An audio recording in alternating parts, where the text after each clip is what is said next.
11 more signatures just dropped out of warp. They're tightening the net around Earth. Intercept window is 7 hours, sir. Put every available ship on defense grid alert.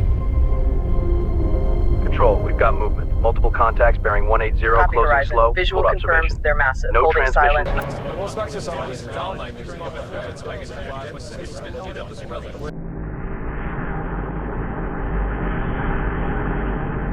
They could track a single heartbeat from 40 light-years away, every breath you took logged, every spike of fear in your bloodstream mapped, every synapse firing in your brain cataloged, analyzed, and weaponized against you. For 3 years, humanity had no place to hide.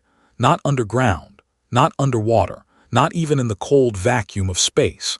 The Vorthon fleet didn't need to see us. They just listened to our bodies, and our bodies never lied. Until the day we made them lie so loudly, so violently, so perfectly, that the most advanced scanners in the known galaxy went completely, catastrophically blind. If you've ever wondered what happens when the most fragile species in the galaxy decides it's done being prey, you're about to find out. Hit that like button, subscribe to HFY Endurance Tales, and drop a comment telling us, could you have survived what came next? Now let's move forward into the darkness together, because this is where humanity's most impossible gamble begins. The first contact wasn't fire and explosions. It was silence. On March 4, 2041, every satellite in Earth's orbit went dark simultaneously.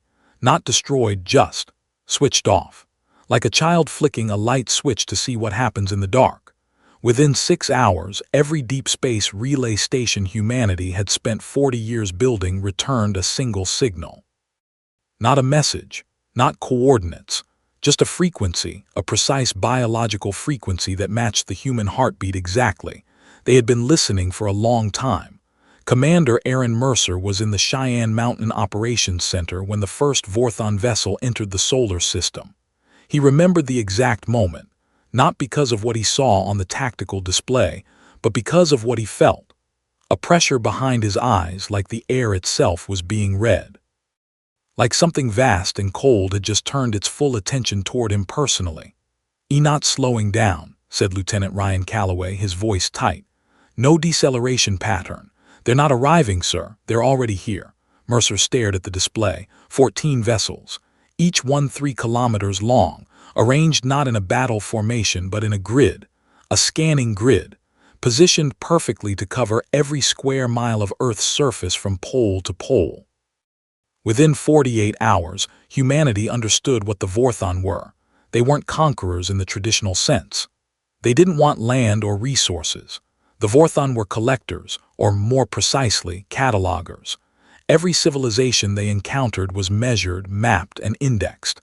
And any species that posed even a theoretical future threat was quietly, efficiently, permanently removed from the galactic record. The problem was their methodology. The Vorthon Bioscanner Network, what Earth's military analysts would eventually call the Lattice, operated on a principle so elegant it was almost cruel. Every living organism with a centralized nervous system generated what the Vorthon called a resonance signature, a unique electromagnetic fingerprint produced by the combined electrical activity of the brain, the heart, and the endocrine system. Fear amplified it. Adrenaline made it scream. Pain turned it into a beacon that the Lattice could isolate and track with pinpoint accuracy across interstellar distances. Humanity, it turned out, was extraordinarily loud. In the first 6 months of what the press, before the press stopped functioning, called the observation period, every military movement Earth attempted was detected before it launched. 3 submarine fleets repositioned in the Pacific, tracked within minutes. A classified drone strike package assembled over Nevada. The drones were disabled before they left the hangar. A desperate nuclear launch authorized by what remained of the Joint Chiefs. The missiles veered off course 20 seconds after ignition, guided by some invisible hand back into the desert. The Vorthon didn't destroy these attempts. They redirected them, neutralized them, like a patient adult removing sharp objects from a child's reach, and that was somehow worse. Aaron Mercer spent those 6 months reading every intercept, every analysis, every theory his team produced. He had been chosen to lead the newly formed Strategic Biological Response Division, a title so classified that only 11 people on Earth knew it existed. His orders were simple and impossible in equal measure. Find a way to make humanity invisible to the lattice.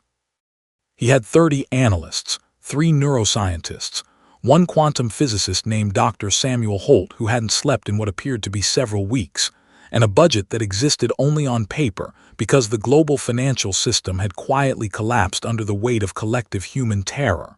The problem, Dr. Holt told him on day 1, spreading a cascade of biological resonance charts across the briefing table, is that we can't stop being afraid. Fear is automatic. It's a survival mechanism 300. Red million years in the making. You can't discipline it out of soldiers. You can't meditate your way past it when alien ships are parked over your city. So we can't hide the signal, Mercer said. No. Holt looked at him with the particular expression of a man who had arrived at a terrible idea and decided to love it anyway. But what if we didn't try to hide it? What if instead we made it so overwhelming, so chaotic, so impossibly large that the lattice couldn't process it at all? Mercer said nothing for a long moment. Outside the reinforced walls of the bunker, somewhere above the Rocky Mountains, a Vorthon scanner pulse swept the continent like a slow, invisible tide, reading every heartbeat, every breath, every whispered prayer of 350 million Americans who had no idea that the man sitting in this room was about to make the most dangerous bet in human history. "Talk," Mercer said quietly. And Dr. Samuel Holt began to explain how humanity was going to turn its greatest weakness into the only weapon that mattered. But neither of them knew yet that the Vorthon were already 3 steps ahead. The project had no official name. Mercer called it Flatline, not in any document, never in any briefing, just in his own head, in the quiet hours between midnight and dawn, when the weight of what they were attempting pressed down on him like a physical thing. The concept was brutally simple. The execution was almost incomprehensibly complex.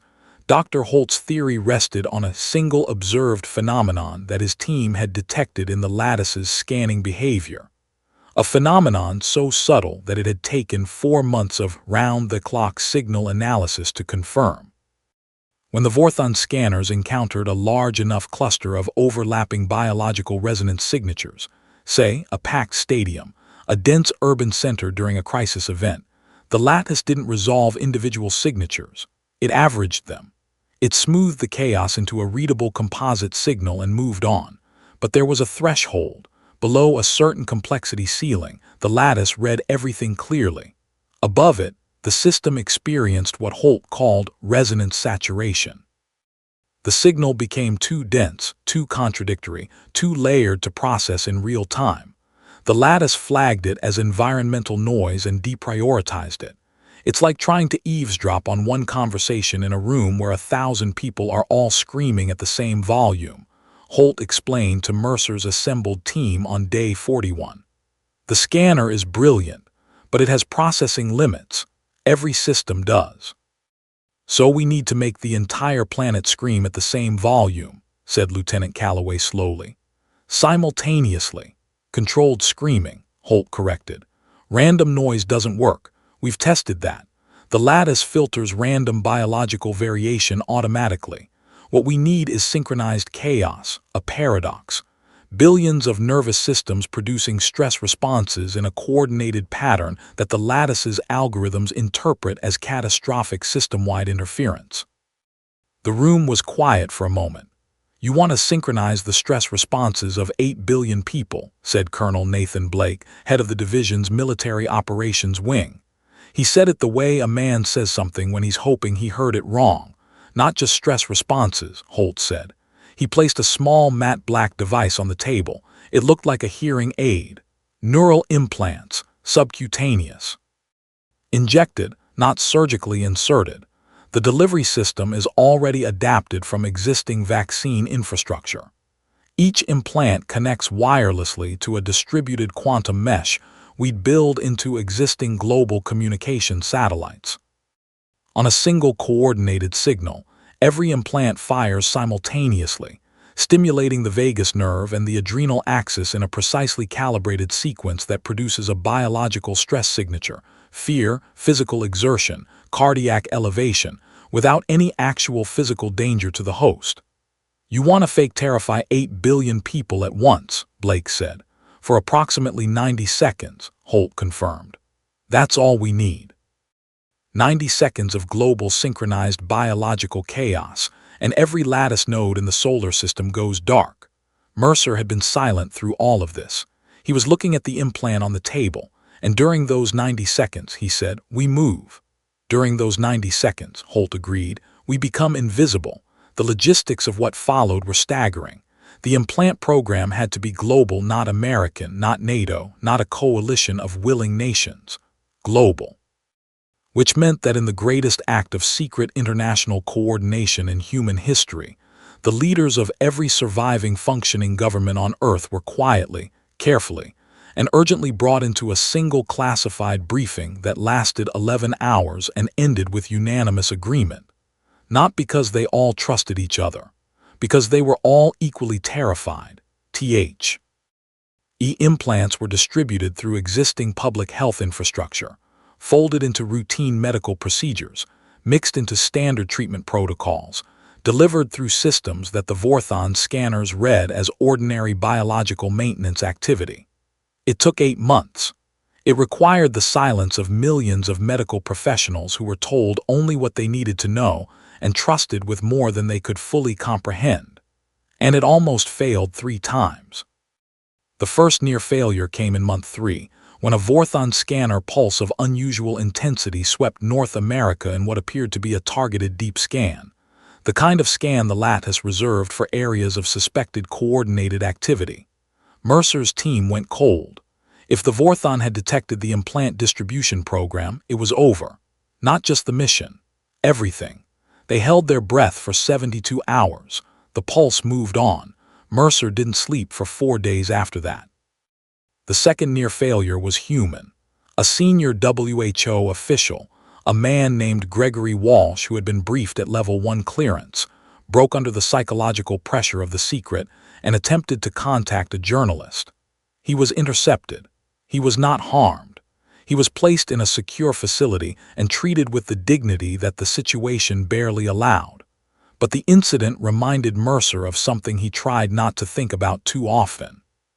He was asking billions of people to trust a plan they didn't know existed, to carry a device they hadn't consented to participate in a gamble that could end in their deaths. And he had made that decision for them. He sat with that weight every single night. He never put it down. By month 8, the implant network was complete. 91% global coverage. The quantum mesh was active. The synchronized trigger signal was ready. A single compressed quantum burst that would reach every implant on Earth within 0.003 seconds of transmission. All that remained was the fleet, because Flatline wasn't just about going dark. Going dark only bought time. What humanity needed, what Mercer had been quietly, simultaneously building in the asteroid belt for the past 7 months, was something to do with that time. He called it the Ghost Fleet. And the Vorthon had absolutely no idea it existed, but they were about to start looking. The Ghost Fleet had been built in the dark, literally and strategically. 14 vessels. Not massive, not by Vorthon standards. Each one roughly the size of a naval destroyer, constructed in the gravitational shadow of the asteroid Vesta, where Vorthon scanner resolution was naturally degraded by the dense metallic interference of the belt's ore-rich environment. The ships were crewed by volunteers, 312 men in total, drawn from special operations backgrounds across 6 nations, retrained in zero-gravity combat operations, deep space navigation, and something that had no official military designation, but that Calloway privately called dying quietly. Because the Ghost Fleet's operational model required its crews to be, for all biological purposes, dead. The deep stasis pods were the second miracle of Project Flatline. Developed by a joint team of aerospace engineers and trauma physicians, each pod could reduce a human body's biological resonance signature to a level indistinguishable from baseline geological thermal activity. Heart rate dropped to 4 beats per minute. Brain activity flatlined to delta wave sleep, so deep it bordered on clinical death. Body temperature dropped to 32 degrees Celsius. To the lattice, to any bioscanner in the known galaxy, a human in a deep stasis pod registered as cold rock. Commander Mercer had personally overseen the first manned stasis test. The volunteer was Sergeant First Class Derek Cole, 29 years old, former Army Ranger, a man whose resting expression appeared to be mild amusement at the absurdity of existence. Cole had climbed into the pod, looked up at Mercer with that faint half-smile and said, "If I don't wake up, sir, delete my browser history." He woke up 48 hours later with a headache and a blood oxygen reading that made the medical team briefly stop breathing themselves. After that, they ran the protocol on every crew member. All 312. No fatalities. 3 cases of minor cardiac arrhythmia upon reactivation, all resolved within minutes. The medical team declared the protocol operational. Mercer declared it terrifying and necessary in equal measure. The Ghost Fleet launched in staggered groups over 6 weeks, each vessel departing Earth on trajectories calculated to mimic natural debris patterns, tumbling, unpowered, dead. Once beyond the lattice's high-resolution intersystem scan range, they powered up minimally and moved to their pre-designated positions in the asteroid belt. There they waited, crews in stasis. Ships cold and silent, invisible meanwhile on Earth, the final phase of the TR. Eager preparation was underway. The synchronized pulse, the moment when every implant on the planet would fire simultaneously, had been designated H-hour.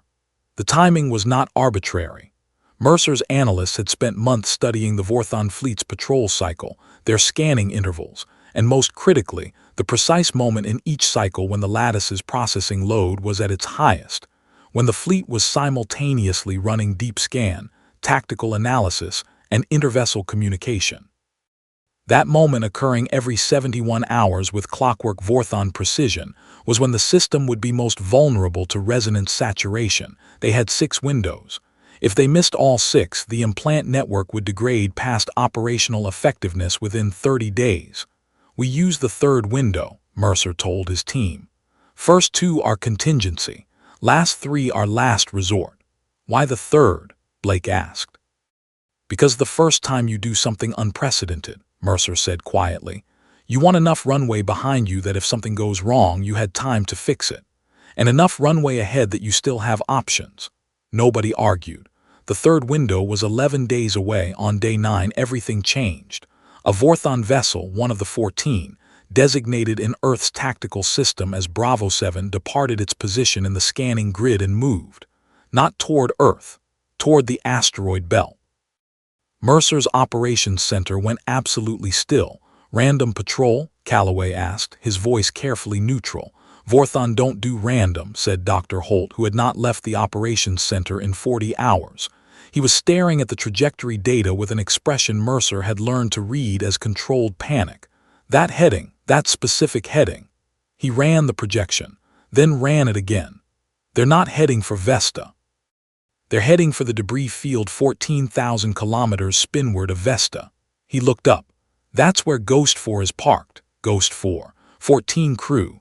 14 men in stasis pods, cold and silent, orbiting a chunk of nickel iron in the middle of nowhere, trusting that they were invisible. "Time to intercept?" Mercer asked. "At current velocity, 31 hours. Mercer did the math. The 3rd window was 44 hours away. If Bravo 7 reached Ghost 4 and the Vorthon found one human ship, one cold, silent, clearly purpose-built human warship hiding in an asteroid field, the entire strategic deception collapsed. The Vorthon would know. They would sweep the belt. They would find the rest of the fleet. They would understand exactly what humanity was planning, and they would not wait to see it executed. "We can't move Ghost 4, Blake said. "Any power signature at this distance, Bravo 7 will detect it before the stasis pods can mask it. We can't engage Bravo 7, Calloway added. "Any offensive action from Earth triggers an immediate Vorthon response and we lose the window. We can't warn the crew," Holt said quietly. "They're in stasis. No communication penetrates the pod shielding, that's the point." Mercer stood very still in the center of the room. 14 men who couldn't be warned, moving toward discovery by a vessel that couldn't be engaged, with a plan that couldn't survive exposure and a window that couldn't be moved. He breathed in. He breathed out. "How good," he said very carefully, "is Bravo 7's close-range scanner resolution in a high metallic density environment?" Holt blinked, pulled up the data, stared at it. "In a dense ore field," he said slowly, "resolution degrades significantly." "How significantly?" "Enough that a cold object with a minimal cross-section could potentially register as a rock," Mercer said, "as a very specifically shaped rock." "Then we need to move the rocks," Mercer said. "Not Ghost 4, the rocks around Ghost 4. He turned to Blake. "Get me every autonomous mining drone we have operational in that sector. We're going to redecorate that debris field. We're going to make Ghost 4 the most boring-looking piece of geometry in the asteroid belt." Blake stared at him, then reached for his console. 31 hours, 14 sleeping men, and the most elaborate piece of camouflage in human history, assembled by mining robots at the edge of the solar system, against a clock that never stopped. And somewhere deep in the heart of Bravo 7, something was still searching, not randomly, with purpose. The mining drones worked through 29 hours and 40 minutes of desperate silence.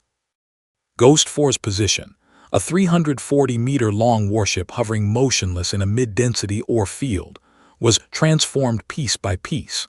47 autonomous mining units, each one the size of a compact car, pushed and nudged and repositioned tons of raw asteroid material around the ship's hull in a process that had to remain below every thermal and electromagnetic threshold that Bravo 7's approach sensors could detect. No plasma cutters. No high energy repositioning burns. Just cold mechanical arms and micro-thruster nudges, moving rock in the dark. Lieutenant Calloway watched the progress feed from the operations center on Earth and said nothing for 26 hours straight. Bravo 7 decelerated as it entered the outer edge of the belt's density gradient, standard Vorthon protocol for close-range scanning in cluttered environments. That deceleration bought them an additional 4 hours. Not enough to relax, enough to breathe. Ghost 4 disappeared into its new geometry 11 minutes before Bravo 7's scanners achieved optimal close-range resolution. The Vorthon vessel swept the area for 2 hours and 19 minutes. Then it moved on. In the operations center, Calloway sat back in his chair, closed his eyes, and said, "I'm going to need a minute." Mercer gave him 30 seconds. There was no time for more. The third window was 14 hours away. He gathered his team. Not for a pep talk. Mercer had never believed in pep talks. For a final systems check. For the kind of quiet, methodical, professional confirmation of readiness that men do when they know that the next thing they are about to do cannot be undone.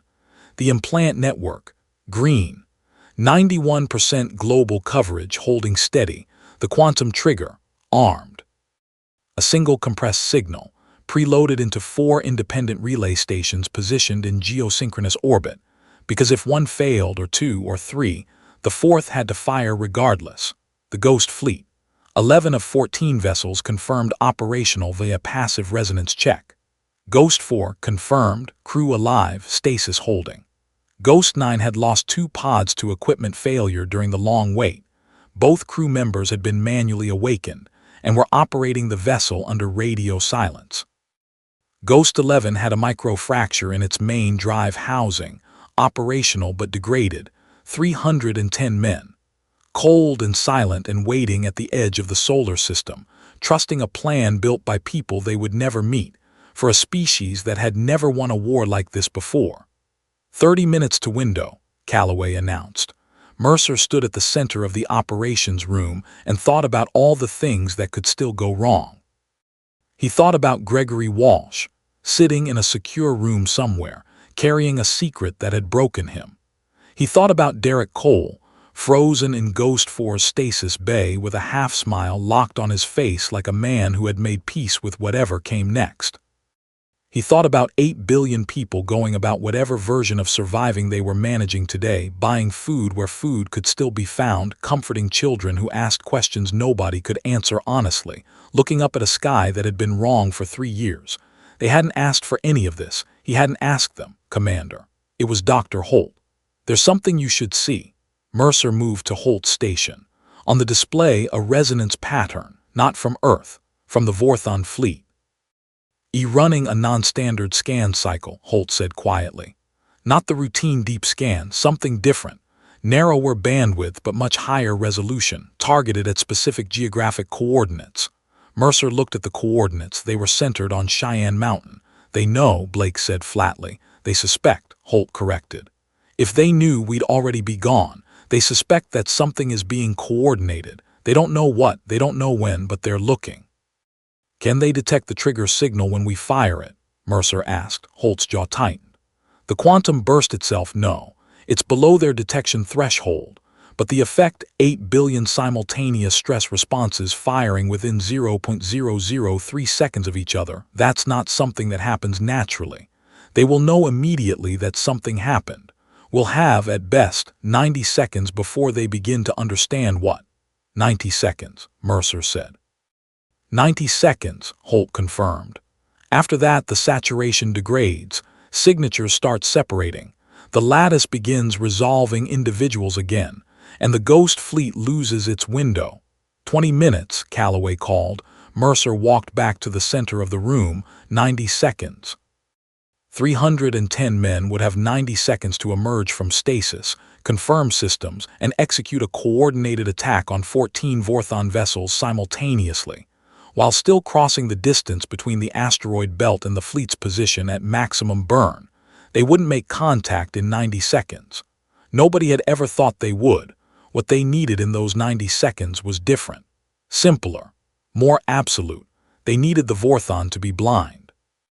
And they needed them to stay blind long enough for the Ghost Fleet to get close enough that it didn't matter. Because what the Ghost Fleet carried, what Aaron Mercer had specifically and quietly and furiously refused to brief to anyone above his clearance level, wasn't conventio. Now weaponry, it was something far more interesting. 10 minutes, Calloway said. Mercer looked around the room. His team, 11 people, the 11 people who knew everything. "Whatever happens next," he said, not loudly, not dramatically, just clearly, "you gave everything, every one of you. That's already true. Whatever happens in the next 10 minutes doesn't change it." Nobody spoke. Somewhere above the Rocky Mountains, a Vorthon scanner pulse swept Cheyenne Mountain for the 14th time in 6 hours. 5 minutes, Calloway said. Mercer placed his hand on the trigger console. He thought of Derek Cole. "Delete my browser history." He almost smiled. "Arm the relay stations," he said. And the clock counted down toward the moment that would define every moment after it.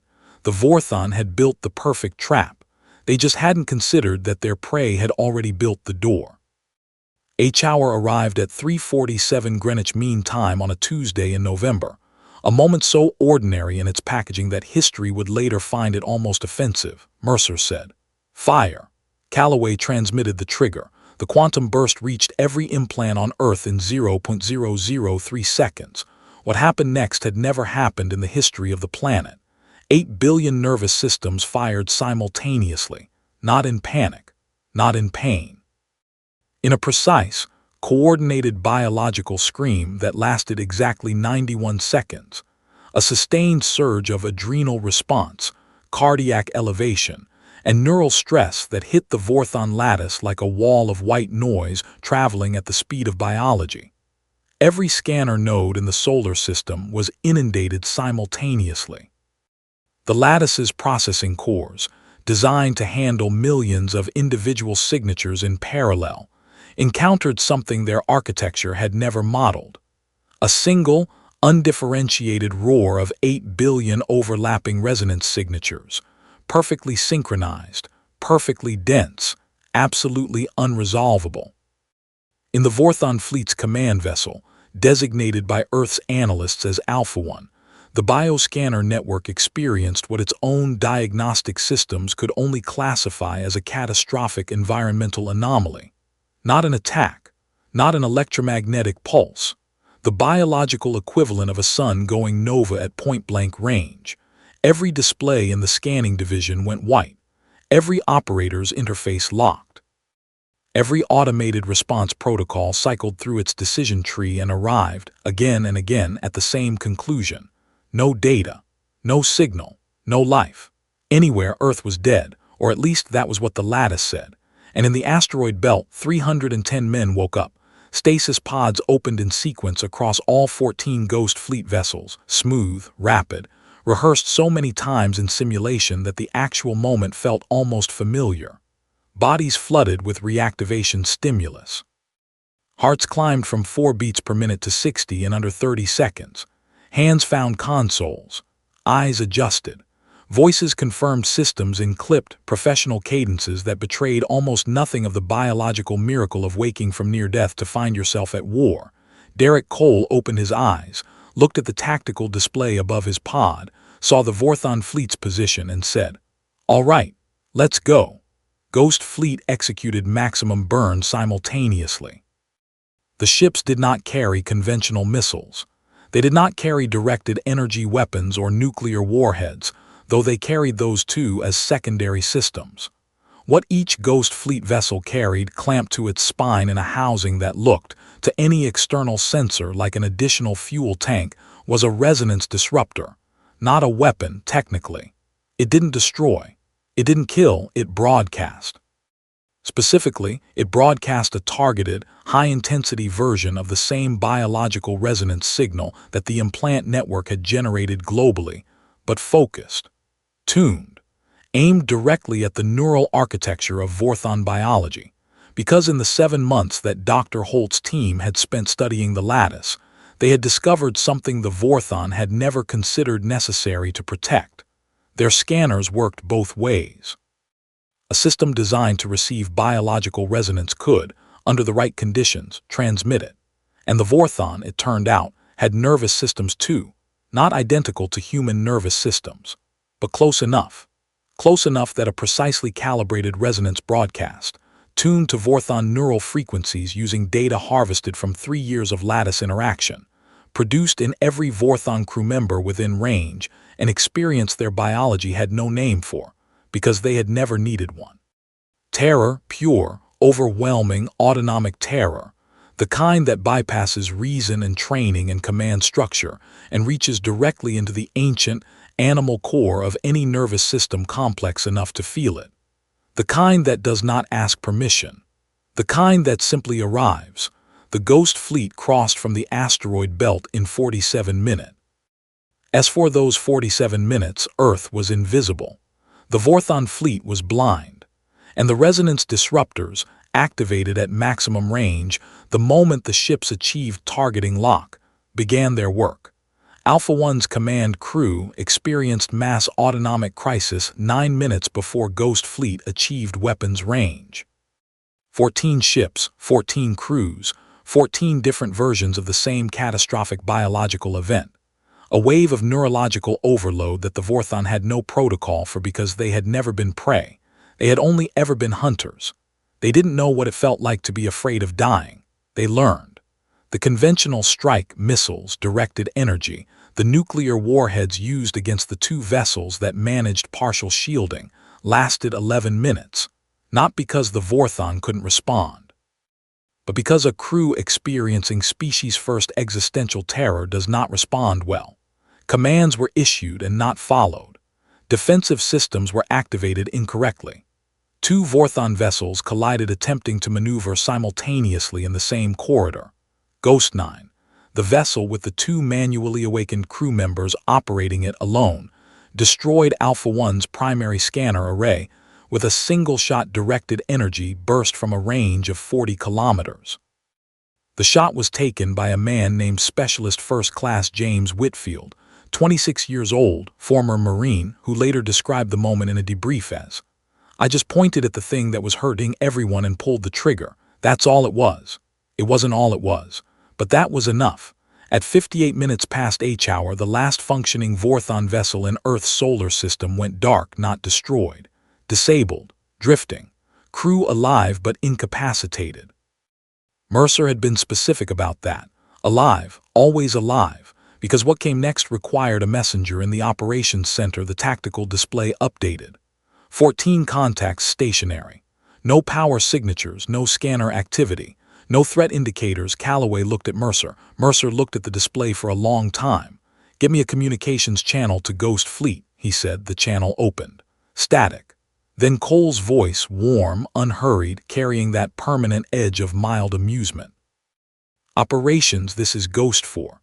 14 contacts neutralized. All crews accounted for. We are. A pause. Alive. Mercer closed his eyes for exactly 3 seconds, then he opened them because there was still everything left to do. Well done, he said into the channel. All of you, well done. Outside the mountain, the sun was rising over Colorado. And for the first time in 3 years, nothing in the sky was watching. But the Vorthon had not come alone. They never came alone. They found the messenger protocol in Alpha 1's data core 3 weeks after the battle. Dr. Holt's team had been working around the clock on Vorthon system architecture, an endeavor that was equal parts archaeology and emergency surgery, picking through alien code structures with human tools and human intuition, forcing logic from a language that had never been designed to be understood by the people it was used against. But they found it. A compressed, automated broadcast package, already transmitted at the moment Alpha 1's primary array went dark. A burst of data aimed at a set of coordinates 42 light-years from Earth. A report, filed automatically by a dying ship to whoever was waiting at the other end. What does it say? Mercer asked. Holt was quiet for a moment. The way a man is quiet when he's choosing how to say something he isn't sure can be said cleanly. It's a casualty report, Holt said. Formatted exactly the way you'd expect. Fleet strength, engagement timeline, outcome. He paused. And a classification tag for the species that caused the outcome. What classification? Holt looked at him. There are 4 classifications in the Vorthon cataloging system. We've spent 2 weeks translating the taxonomy. The first is inert, civilizations with no capacity for coordinated resistance. The second is manageable, civilizations that resist but can be suppressed. The third is elevated, civilizations that present genuine long-term threat potential and require permanent removal. He stopped. And the fourth? Mercer asked. The Vorthon don't have a fourth, Holt said. Or rather, they didn't. The tag applied to Earth in the report is a new classification, one that doesn't appear anywhere else in the data core, one they apparently created specifically for us. Mercer waited. The translation isn't perfect, Holt admitted, but the closest rendering we have in English is. He looked at his notes, as if he needed them, as if he hadn't already memorized the words. Do not approach. The room was silent. Not the tense silence of crisis. A different kind. The silence of people sitting with something too large to immediately speak around. Mercer sat with it for a while, about what it meant, what it actually meant, practically, strategically, for the species that had just earned a warning label in an alien empire's records. He thought about the 42 light-years between Earth and whoever was reading that report right now. He thought about what that civilization would do with the information, whether they would honor the classification, whether they would come anyway with more ships, better weapons, a counter to everything humanity had just done. He thought about Dr. Holt, who hadn't slept in 3 days and was still smiling faintly at the data like it was telling him a joke he'd been waiting his whole life to hear. He thought about Derek Cole, who was currently on medical evaluation leave in Colorado and had reportedly spent most of it hiking and refusing to give interviews. He thought about Gregory Walsh, still in a secure facility, who deserved to know what the secret he'd carried had helped to build. He thought about 8 billion people who had never consented to carry an implant, who had been collectively weaponized without their knowledge, who had won a war they hadn't been allowed to understand they were fighting. That debt was real. He had never pretended it wasn't.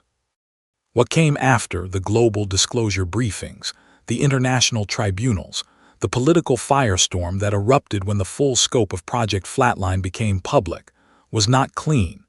It was not the triumphant parade that simpler stories would have written. Mercer was called before every committee that could convene a session. He answered every question honestly. He made no defense that he hadn't already made to himself in the dark, alone, years before anyone else thought to ask. You made this decision for 8 billion people without their consent. A senator told him in a hearing room that felt very small for the size of the question. Yes, Mercer said. And you'd do it again. Mercer thought about the lattice.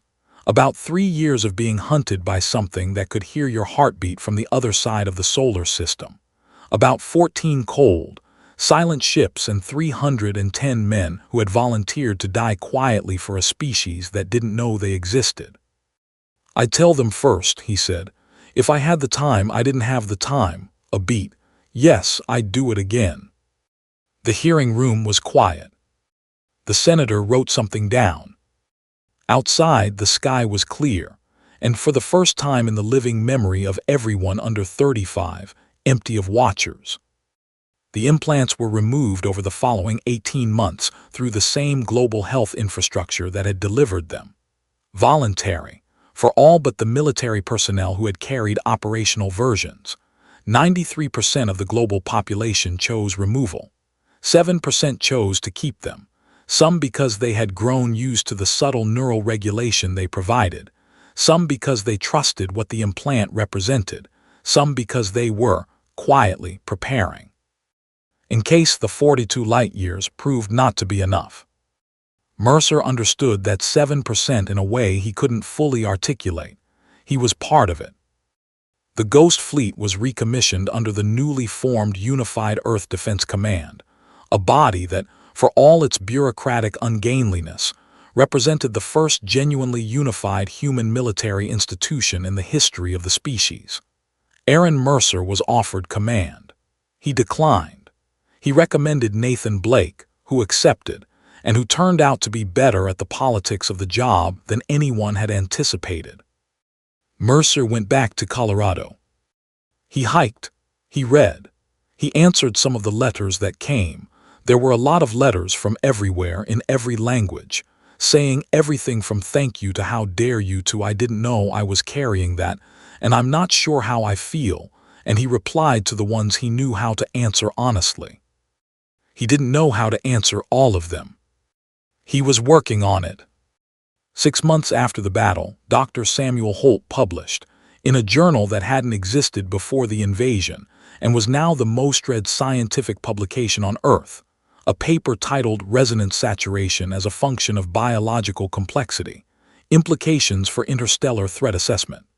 The paper described, in dense but accessible technical language, exactly how the lattice had been blinded, exactly how the resonance disruptors had worked, exactly why the Vorthon's own technological sophistication had become the vector for their defeat. The paper's final paragraph read, "The organism that understands its own vulnerability is not diminished by that understanding. It is, in every meaningful sense, made more dangerous by it. The Vorthon cataloged our fear. What they failed to account for is what fear produces in a species stubborn enough to still be here. Ingenuity, coordination, and the absolute refusal to be defined by what hunts us." It was the most downloaded document in the history of the Internet. Mercer read it twice. He thought it was very good. He thought Holt deserved every award he was going to receive and the several he wasn't. He also thought quietly, privately, in the way that men think things they know they'll carry forever, that the paper left out the most important part. The most important part wasn't the science. It was the people, carrying implants they didn't know about, sleeping in pods that looked like coffins, pushing rocks around in the dark at the edge of the solar system because someone had asked them to trust a plan they couldn't fully see. That was what had won. Not the technology, the people. That was what the Vorthon had failed to catalog. On the first anniversary of HFY, a small commemorative marker was placed at the entrance to Cheyenne Mountain. No fanfare, no ceremony, just a piece of engraved granite placed at dawn by a maintenance crew who were told only where to put it. The engraving read, "Here humanity stopped running, not because it was safe, because it had decided not to stop." Mercer drove up to see it on a cold November morning, alone, before the crowds arrived. He stood in front of it for a while. The sky above the Rockies was a hard, clear blue, the kind of blue that felt permanent, that felt like a promise the world was making to itself. 42 light-years away, someone was reading a report. They were calling humanity do not approach. Mercer looked at the granite, he looked at the sky. Good, he thought, let them. And for the first time in a very long time, he felt something he hadn't expected to feel again this soon, something quiet and solid and earned, like ground beneath his feet after a long time in the dark. He felt ready. If this story hit you the way we hoped it would, drop a comment below. Tell us, would you have kept the implant? Share this with someone who needs a reminder that the most powerful thing in the universe isn't a scanner, it's the species brave enough to blind it. And if you're new here, welcome to HFY Endurance Tales. Hit subscribe and come back. We're just getting started.